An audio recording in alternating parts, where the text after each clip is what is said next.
not go to heaven. There's no way his dad is going to forgive what he did. What made you say that? Everything he does is totally wrong. He keeps pushing our friends, doesn't listen to the teacher, and he said a curse word today.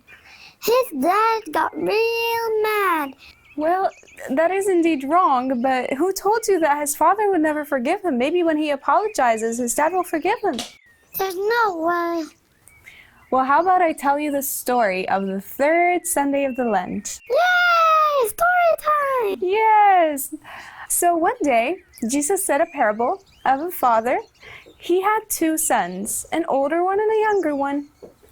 And one day, his younger son told him, "Father, I want my money and I will go away and live by myself and do whatever I want." So he gathered all his belongings after his father gave him his money. His father really loved him, but he was like, "Okay, if this is what you want." So he gathered all his stuff and he started to get going on his journey. I wonder where he would be going with all that money he has. So he took all the money.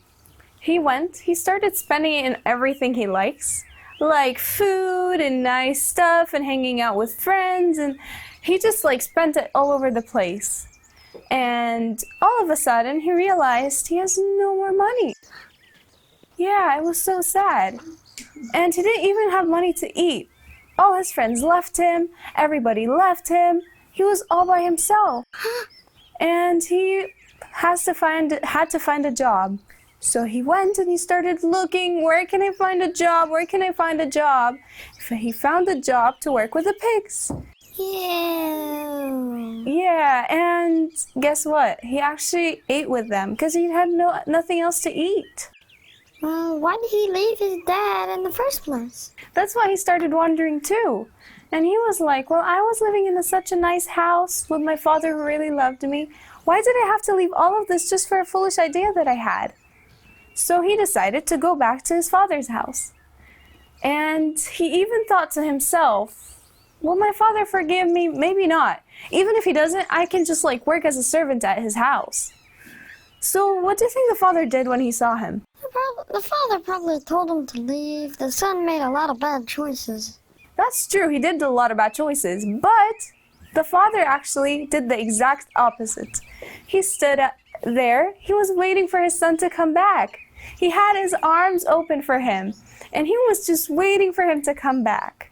What? He doesn't even deserve anything. That's true, that's what you think, and that's what actually his brother thought too. But his father thought that he deserves a big party to celebrate that he returned. And his brother was actually really jealous. He was like, well, I deserve all of this good stuff. I deserve the party. I deserve to be happy because I didn't leave you, father. He's the one who left. But the father told him, well, your brother was dead and now he's back alive. What? How was he dead? He was dead because everything he was doing was wrong. He was lost. And when someone is lost or away from God, that's when we're dead.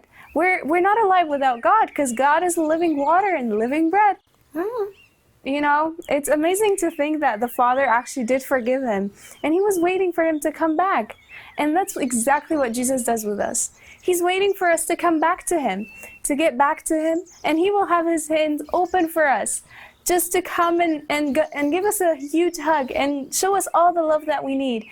That's all happens when we start getting closer to him and closer to him, and we start reading the Bible and praying, and we have this great connection with God.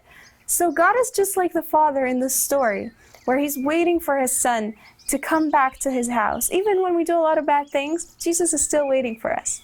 Oh, wow. That's such a nice story. Now I understand why my friend's dad can forgive even after all that he did today. Thanks, Carl, for the story. See you friends next week. Bye. Bye.